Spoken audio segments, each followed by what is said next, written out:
As was once said of John Goodman when he played a Tyrannosaurus Rex, we're back. I can't lie. It feels very nice to be back home. To be in my room, to be in my comfy chair, to have my cat just sitting slightly off frame. It's nice. So I got back last night. I think I landed just before midnight. Oh, excuse me. I think by the time I actually got back to my house, it was either right before 1 o'clock or I think like right after 1 o'clock. And I'm still not 100% settled in. Like, I've got a couple, yeah. There's still a lot of things I have to do, some of which is just like a little bit of unpacking. Just kind of billing all of the hours that I did for the trial, which I think I will do probably not long after it's like 5:30 right now. It's definitely a later CTT. I usually record these like first thing in the morning, but sometimes really first thing in the morning if I'm able to get up to sunrise. But it's like, look, I got a lot of just stuff I gotta do. I will get to this when I get to this. But now, we've got to it. So, I'll start just by saying, I was on a business trip. I was there for a trial, and I really can't say anything about the trial. I can't talk about like how it went down, the parties, anything like that, confidentiality. All I will say is it went a day longer than, like a day or two longer than expected, but, is what it is. Sometimes that happens. But other than that, no, actually, so I was gonna say, like, no other issues. I was like, well, there was this, like, one thing that happened in the middle, but, can't really go into it. Just, like, a weird clerical thing that I'd never seen before, and none of the other attorneys had seen before, and it was the judge that brought us to our attention, and he was like, yeah, I've never seen this before either. This is kind of weird and uncharted territory. Let's figure out how we're gonna, like, move forward. And, like, we did. It was just that was weird. But okay. Speaking of other, like, kind of weird things that happened during my trip. So, I have a trio of stories that happened in the past week. One of them happened last Thursday, so it was the day I recorded the last weekly update. One of them happened over the weekend. I think it was Saturday, and then the other one was literally yesterday morning.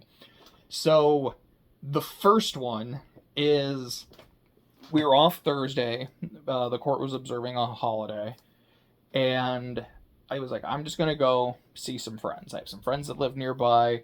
I haven't seen them yet. Let's hang out. And so I watched Survivor because I had not watched the season yet, which is why it wasn't in last week's video. Which I guess I'll just talk about it super quick. I haven't seen yesterday's episode yet. Like I said, there's a lot of stuff I haven't caught up on. Like, I haven't booted up Trails yet.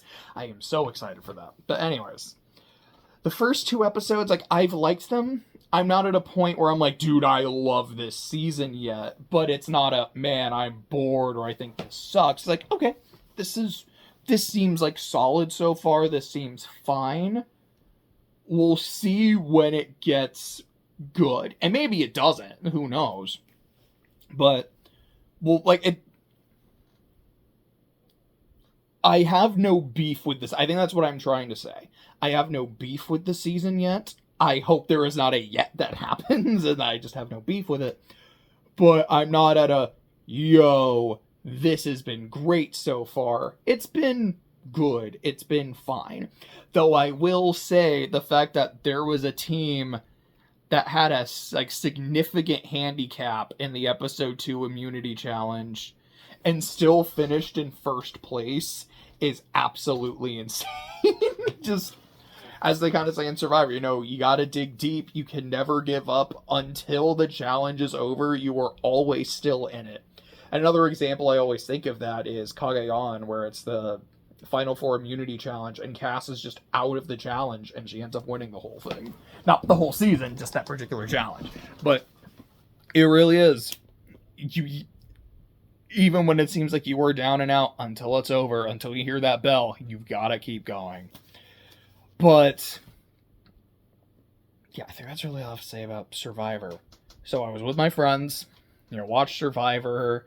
We opened a bunch of Magic the Gathering cards because he bought a booster set of like the Spider-Man ones, and that was really fun because I was like, okay, I have no idea what's in the set. I have no idea what cards are like.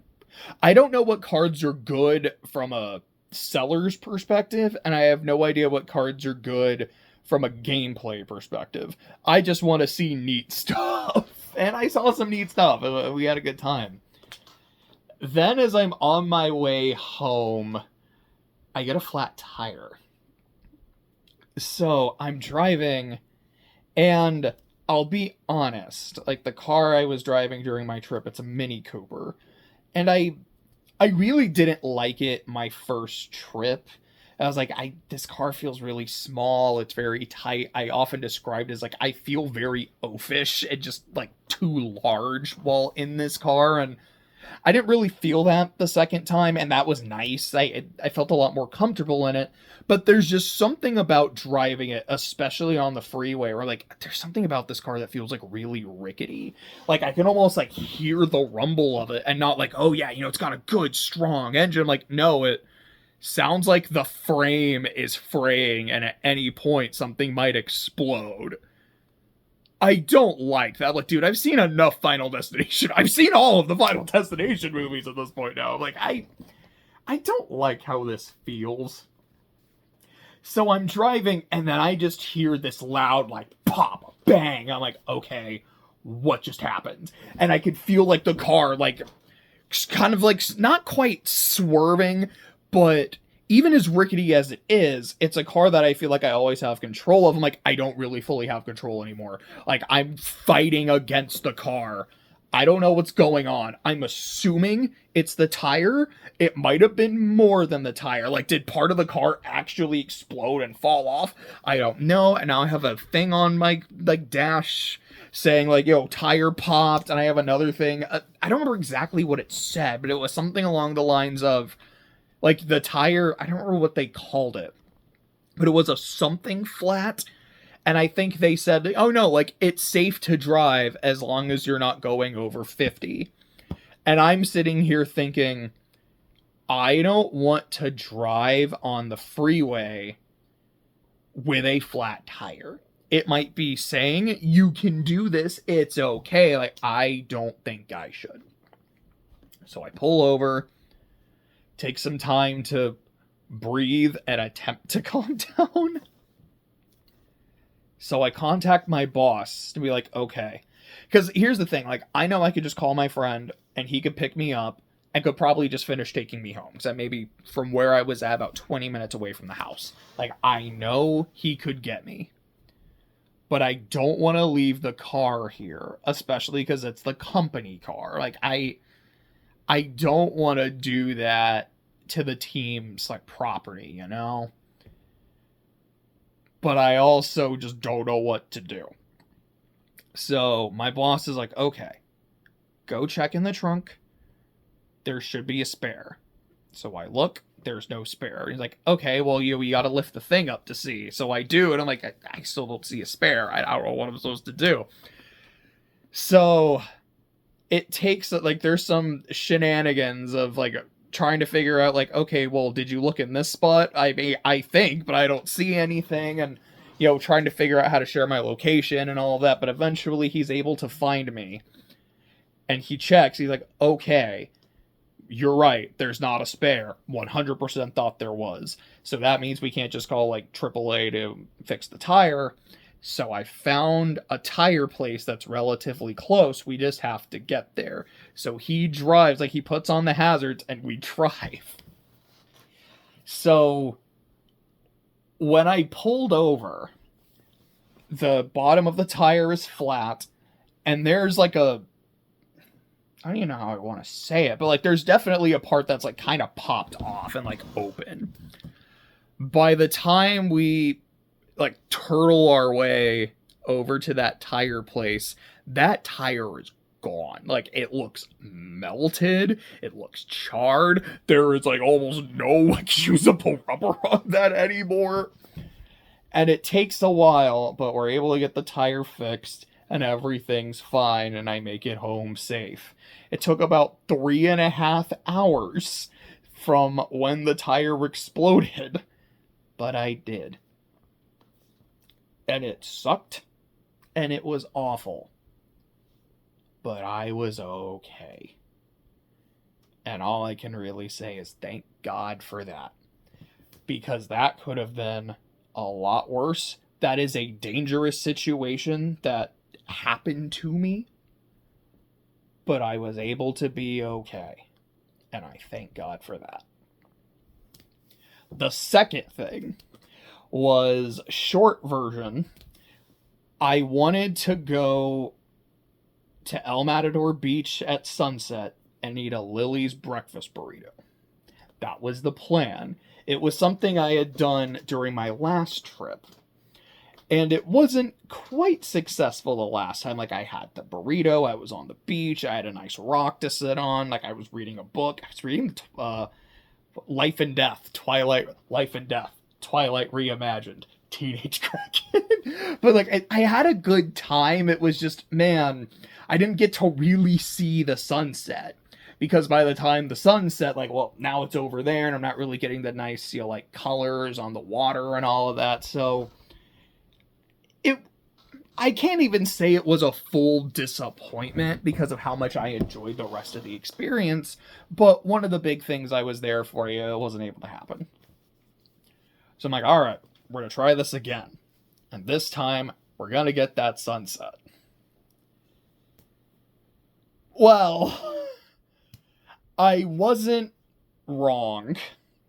I did get to see a sunset. I did get to see a few pictures. I will also say, I don't think it was worth it. Because it took a lot of time and mental energy just to find a place to park. Because the parking lot was full, and I'm like, okay, well, let me go down the road to find a spot. Well, silly me, because there's no parking signs all the way down the road. You gotta park up the road. So I gotta go down the road. Well, this isn't working, so I gotta U-turn my way back up. Okay, let's find a place to park. Oh, look, I found a place to park. Perfect. Then look to the left and realize... No, sorry, left was the road. To look to the right and realize, oh, I'm right in front of somebody's house. I can't park here. So I gotta go back. Okay, well, let me go into the parking lot so that way I can turn around and maybe someone's left. Not only has no one left, but so many more people have showed up, it's damn near impossible to even navigate around the parking lot. But eventually I do, and I'm able to find a spot, and I'm barely able to parallel park my way in because I'm really bad at parallel parking. Because it's just not a skill I need out here in Oklahoma.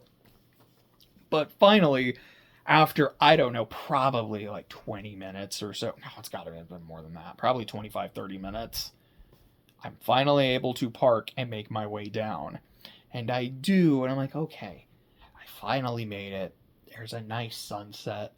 Now I'm just going to walk and find my spot. Because there's this one particular big rock that I just really enjoy sitting on. And I'm walking, I'm like, I hope no one's on there. If there is, that's not the end of the world, but it'd be nice. And I look and I realize no one's on the rock. This is good. This is perfect. But at this point, the tide's pretty dang high. It's just coming up, and it's coming up, and I want to be able to climb onto my rock, but I can't. It's just water and waves, and now my shoes are wet and my socks are wet, and there's sand all over my shoes and socks. I'm like, I genuinely can't climb up on top of this thing. And I would walk a little bit further down the beach and take my spot on one of those nice rocks, but the tide's so high, I can't go without getting even more wet. And I'm like, this just isn't worth it. So I just end up going back to my car and then driving back to the apartment, which according to the map is about an hour away. And it probably took a bit longer than that to actually get to the apartment because traffic.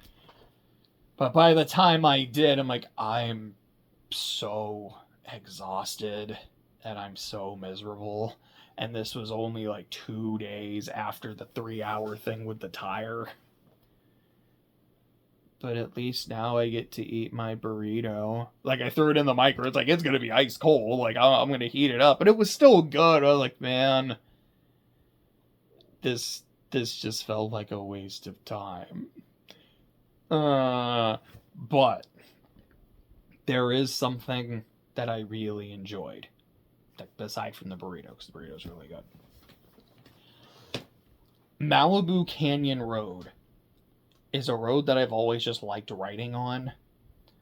It's really fun to drive, and I did it last time as well.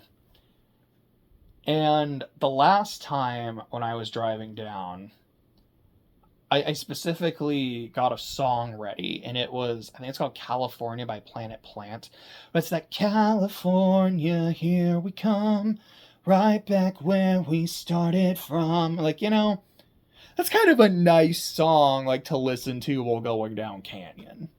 And then on my way back up during that particular trip, I was just, like, listening to music. And I don't remember if I picked this song specifically, or if it came up on shuffle. But Azure Arbitrator from Trails to Azure was playing, and I was like, okay, like, this is a really good song, like, just generally, type as hell. But man, there's something about blasting this song while driving on canyon that's kind of awesome. So, when I was going toward the beach, I was like, okay, I'm gonna do that again. Yeah, this is still so fun. It's so hype. And that was a really fun experience. And so the third, like, just kind of a thing that happened, which I'll say, like, the first two, unpleasant experiences. This third one is it's a pleasant experience. It's pleasant or neutral. But it happened yesterday morning. I was on my way to work. So I'm at an intersection. It's a red light, and I'm going to turn right. So I know I can go. I don't have a right of way, but I can legally go when it's clear. I'm like, okay, there's some cars. Like, I could force the issue if I wanted to, but I don't want to. I will wait until I feel like I'm good to go. And there's a point where I'm like, okay, I think I'm about good to go, but I see this, like, old man on a bike, and he's at the he's at the crosswalk, and he's starting to go. And where I'm at, yeah, I could go ahead and go, and I wouldn't hit him. Not at all, wouldn't be an issue. But I'm like, you know, I'll just wait. I'm in no rush right now. I'm going to get there with plenty of time, and I did. I'm like, it's not going to be a problem. I just let him go. So, you know, he's crossing on his bike, and as he does, I just wave, just being polite. And he turns and he looks at me. And he doesn't wave back. He doesn't nod, anything like that. He just kind of looks, and then looks away, and, you know, goes about his business. But when he turns to look at me, and I get, like, a good look at his full face, it's kind of, that looks a lot like Stallone. Did I just meet Sylvester Stallone? I'm still not sure. Is it my understanding, because I looked this up afterwards, is apparently he doesn't live at Oklahoma, or excuse me, he doesn't live in California?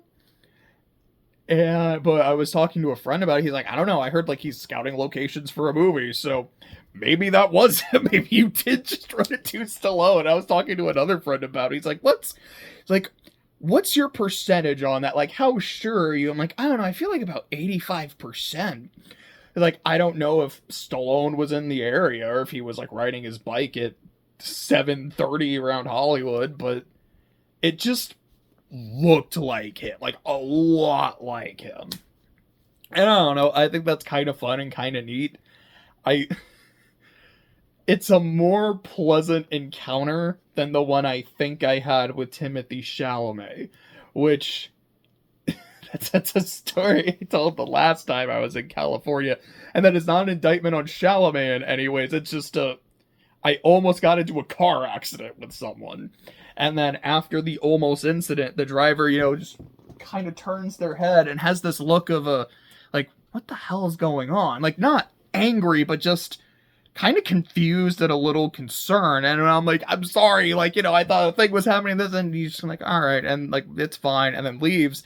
And then as I'm driving afterwards, you know, trying to process that, like, dude, I've been here 2-3 days, I've almost gotten into a car accident. I hate driving in California. I hate these roads. I don't like this car. I don't like the fact that I don't know where I'm going. You know, that guy looked a lot like Timothy Chalamet.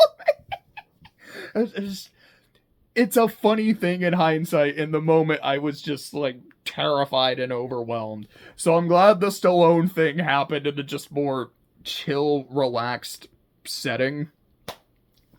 But I guess I'm theoretically, assuming they're the people I think they are, I'm 2 for 2 in meeting celebrities while driving that car. So I don't know, I guess it's magic or some shit. But, that's a thing. So I was looking at my notes. So, God bless him. Clay picked me up from the airport last night. And I don't say that to go into, like, a condescending, like, oh, God bless him, but, like, genuinely, I really appreciate him, like, being able to pick me up around midnight. But as we were driving back, and we're going down, like, our freeway, there's this fat raccoon in the middle of the road. And it's a road that's under construction. So there's, like, these concrete barriers and these other concrete barriers. And we're going, and he's like, you know, like, I'm not going to hit the raccoon. But the raccoon doesn't know that. So we're watching this really fat raccoon running as fast as his stubby legs are taking him, which is a lot faster than I would have thought, but not that fast when you're going down the highway. And bro is, like, trying. You can see how terrified he is. And he's like, dude, I can't go to the left because there's a big old thing. I can't go to the right because there's a big old thing. I have to keep going, but this thing is on my ass. And eventually, you know, like, he's able to, like, jump on the concrete. He has to, like, climb and scuttle his way up because he can't do it cleanly. And it was just so funny to witness. As my friend had sent me a meme. I think it was something like a Phillies player had said, and it's one of those, like, Bleacher Report ESPN memes, which are my favorites, of just, like, the athlete and then, like, the wild ass quote.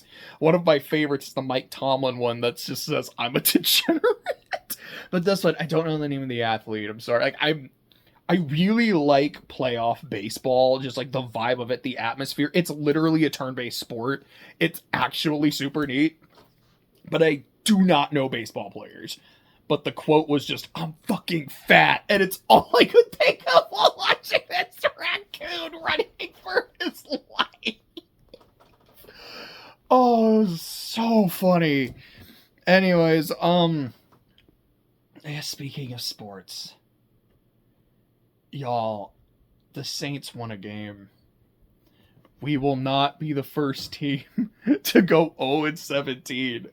And I will take that. Is there anyone who hasn't won a game yet?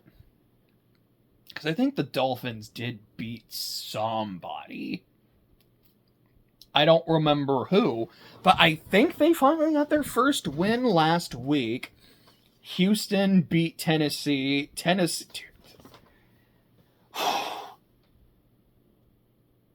That Titans-Cardinals game is the stuff that dreams are made of.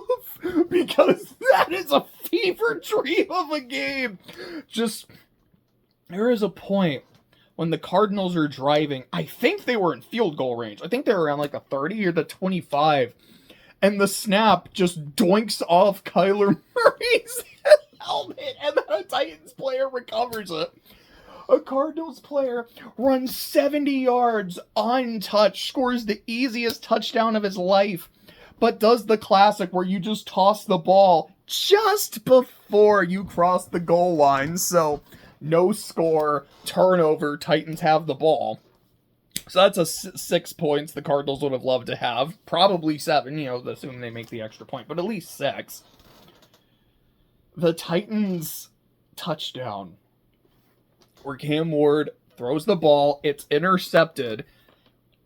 The interception is immediately fumbled. The ball bounces around several times and then is recovered in the end zone by a Tennessee player.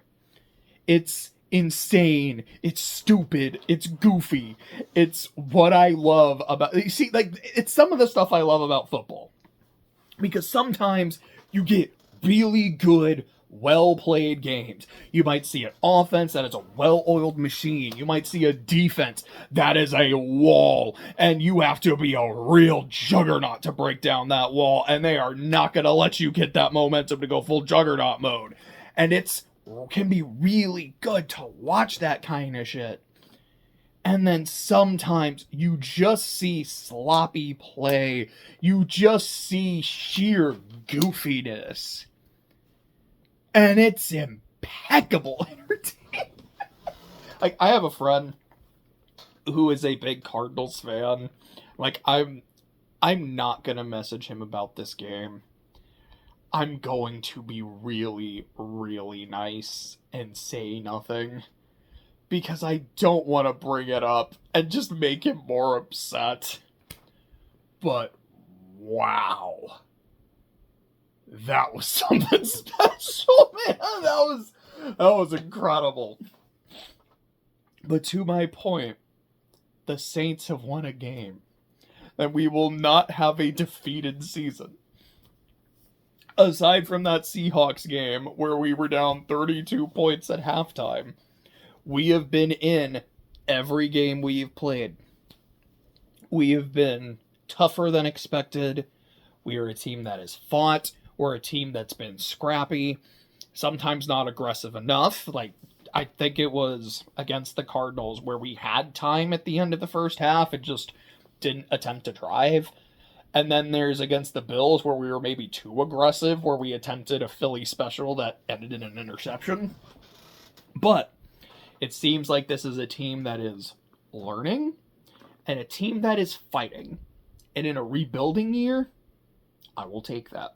I will really take that. I'm happy we got a W. I'm happy that Rattler finally got his first win as a starting quarterback.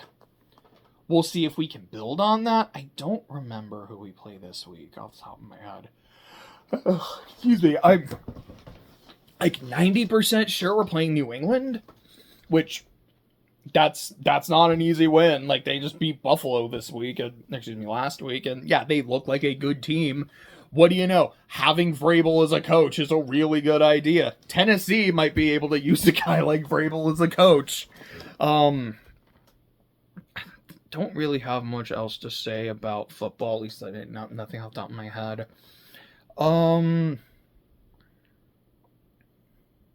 That's pretty much it. Just in terms of writing, I was making some good Isla progress, and then I realized I am going to look at that Orichalcum draft one more time. I can think of a couple lore and world building things I need to touch up a little bit, and maybe there'll be some typos to fix. And I have noticed a couple typos, so I'm definitely glad I'm giving it this extra look. I had a review come in, and it was really positive, and it just made me really happy. I got a cover commissioned, and it came in a couple days ago, and it looks impeccable. I love it so much. So, I feel like I have a lot of pieces that are coming together. And it's just going to be a matter of getting everything finalized and kind of putting that cherry on top. But I think I'm getting really close to that. Oh, excuse me. I think that's it for this video. So, I'm gonna go. Y'all have a good night. I think I was trying to say a good day and a good night at the same time. It's like, y'all have a good die. Oh, speaking of having a good die. There was a point yesterday when I was about to go on one of my flights. And there was another passenger who was usually kind of in the waiting area who was talking to a friend of theirs, and they were saying, like, oh no, yeah, I have a really weird sense of deja vu. Like, I remember being in this, like, exact place, having this exact conversation with you, and I was sitting there, like, I wasn't trying to listen in on someone's conversation. I think I was actually doing some, like, orichalcum revisions. And I was just thinking to myself, that's the last thing I want to hear before I'm about to do something dangerous, is someone saying that they've had deja vu and remember this exact thing, because that raises my Final Destination flags, especially in an airport. Like, I'm still gonna go on the plane because you're not. If you had said you're having deja vu, that's like the plane was gonna explode. I don't know. I don't know if I'd go on. There's a chance I'd risk it, because A, what are the odds? But also B, look, man, I've watched Final Destination movies. I might rather die in the accident than get hunted later and have a death that's, like, way worse, because at least the accident will be relatively quick. But I was kind of freaking out for, like, a tiny bit, I'm not even gonna lie. But, yeah, have a nice day, have a nice night. Hope we all have a fun October. See ya.